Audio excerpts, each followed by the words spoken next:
Mr. Chris Lavin, Howdy, everybody. and we got Nate Armstrong here. We've got a lot going on right now. You got Jerome Powell holding the line on interest rates, but there's some flex happening right now we're going to talk about. We're also going to be talking about what the market's actually doing. I know that we're starting to see single family house inventory stack up. You might even see some value starting to come down. We're going to talk about that. We're going to talk about the delinquencies that we're seeing and a heck of a lot more. So, Chris, good if we dive in? Let's do it. Cool. So I'm going to cover a quick little lesson, and then I'm going to ask you to give us a blessing, and then we'll go through the actual news that's affecting you as an investor right now. Who remembers the Titanic disaster of 1912? Maybe you've heard the story before, but if you haven't heard the details, they actually matter. They deemed that ship to be unsinkable.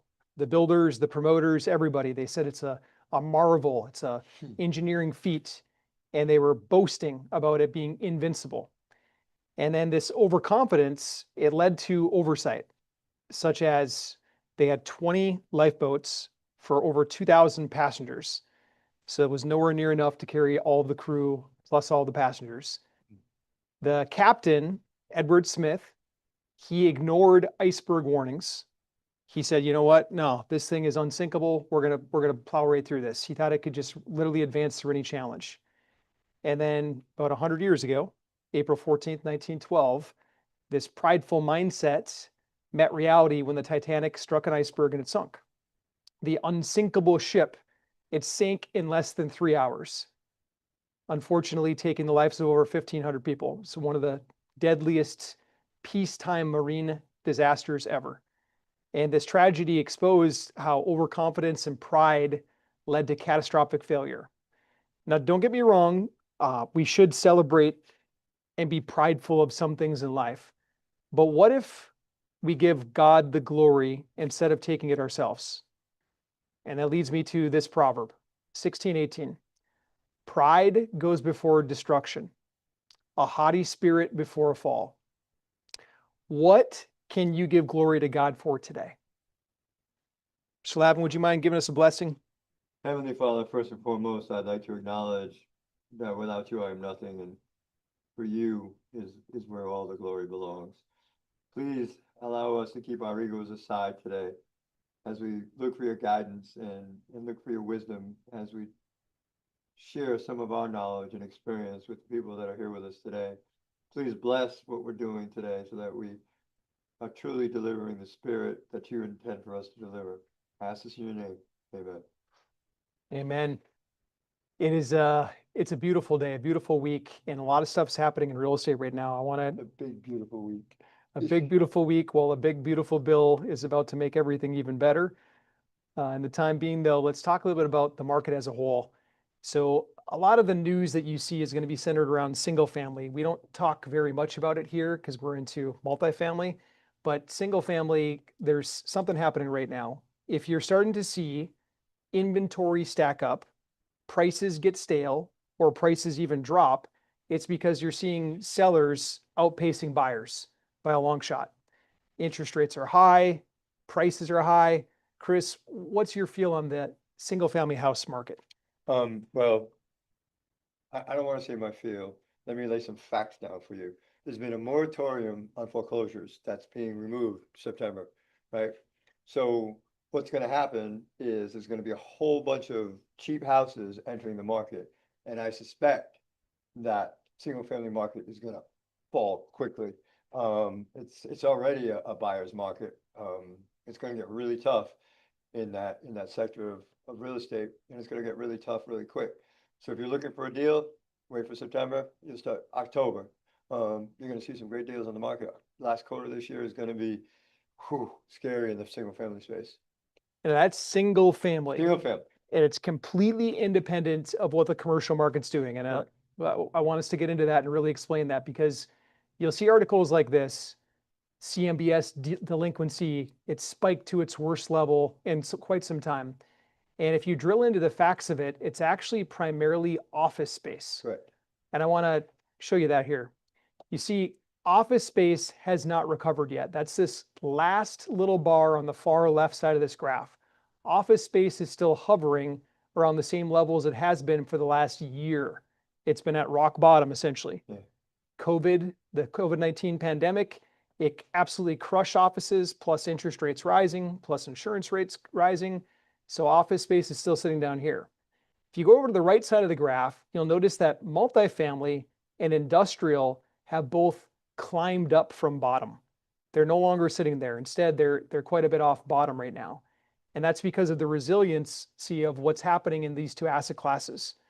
So let's get into some of the details of it. All right, so one of the things that I want to keep that slide up for a second. Yeah. One of the things that I want to point out on this slide is the exact thing that has plagued, the exact thing that has been plagued office space is what's benefited multifamily and industrial. What do I mean by that?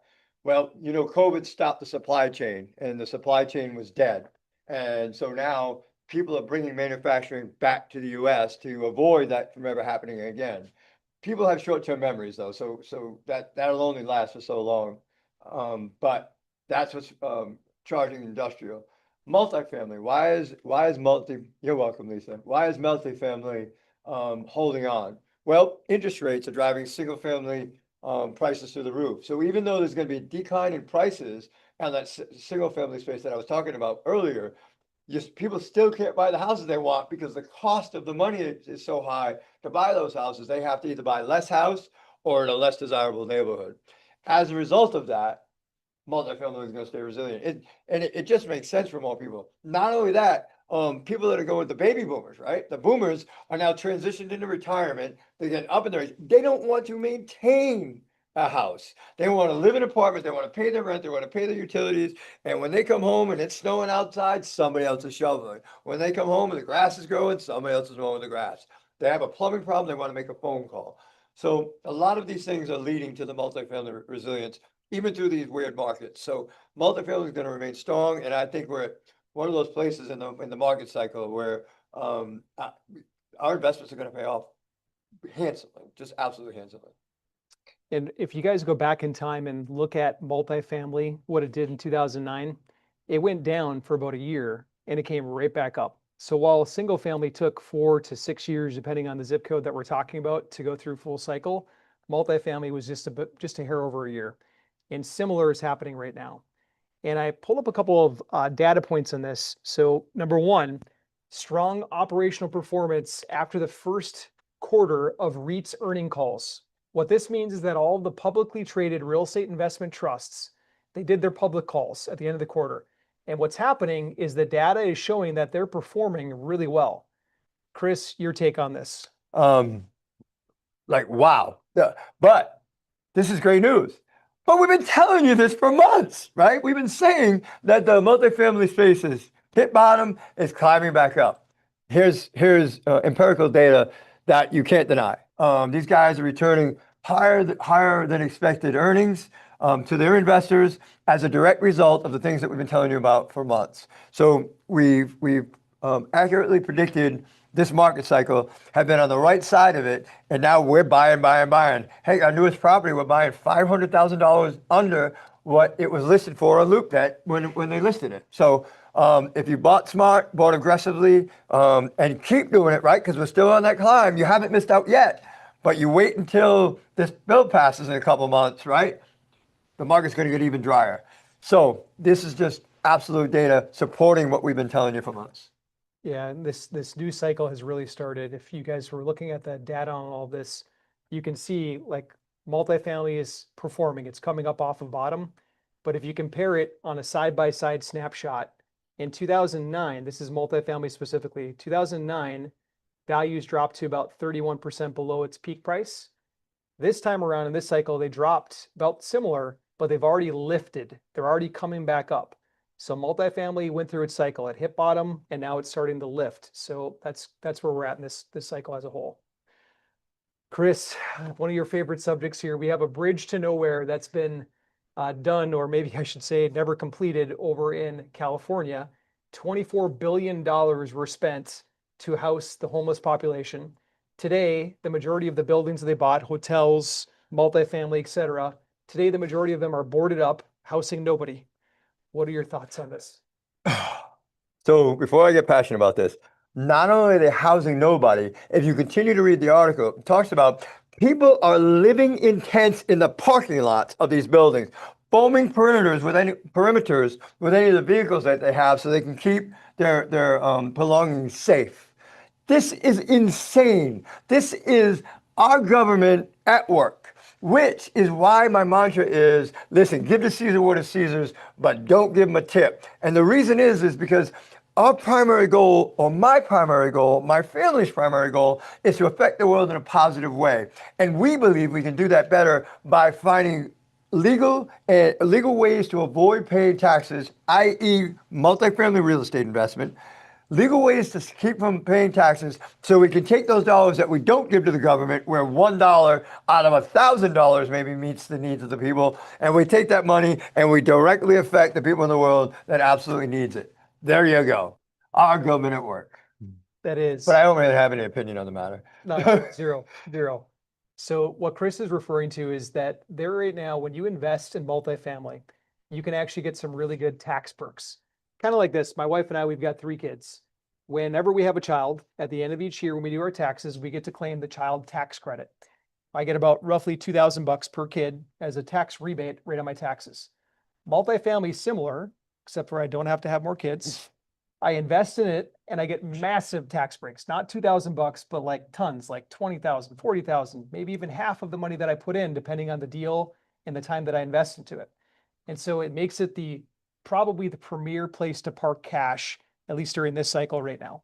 So that's what Chris is talking about. Instead of giving it all to Caesar, give to Caesar what is his, but you don't have to give a tip. You can legally invest in stuff and not have to pay so much. Okay, Chris, we have Fannie Mae is making some moves right now. They're trying to root out the fraud. So they just partnered with Palantir, and they're trying to detect more mortgage fraud. Correct. And get rid of the system. Correct. Your opinion on this? Thank God.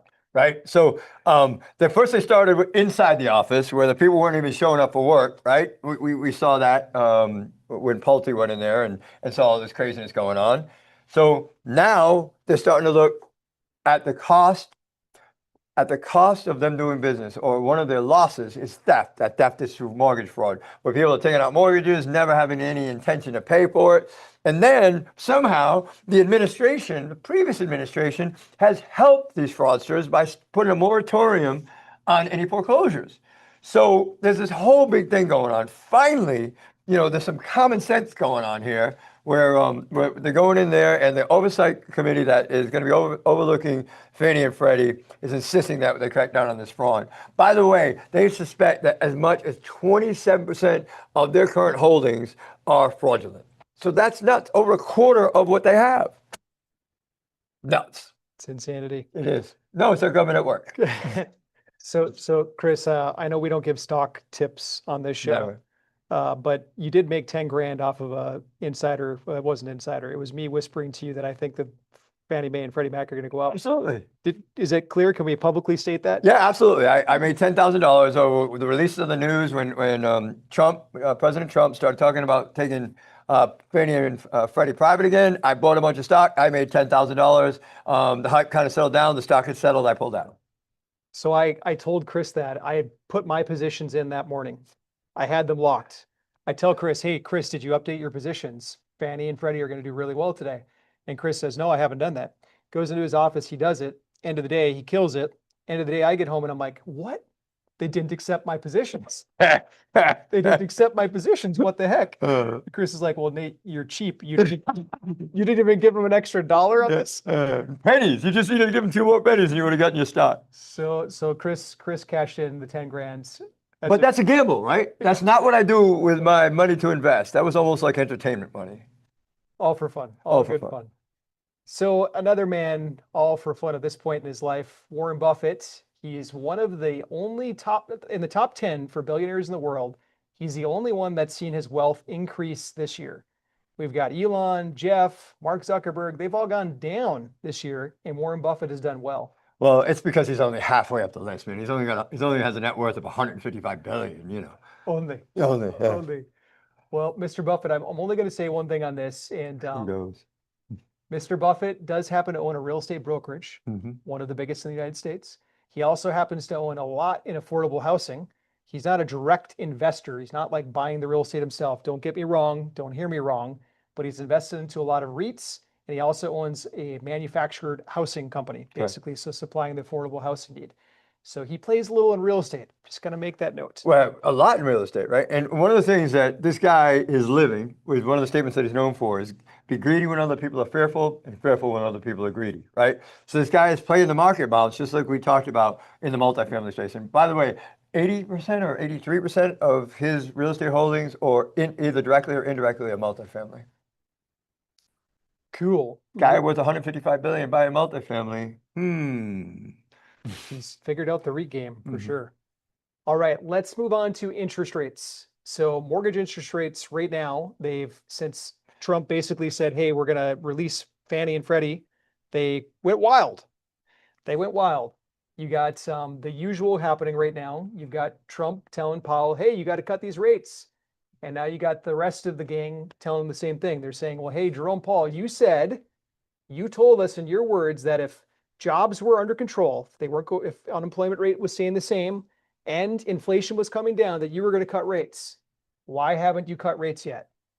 Chris, you have no opinion on that. None. I've got nothing to say about it. Not a word.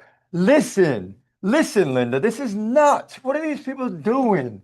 Like, for the love of all that is holy, why is this being done in public, right? There's already been the chest sticking out and the poking and all this stuff. This is not helpful.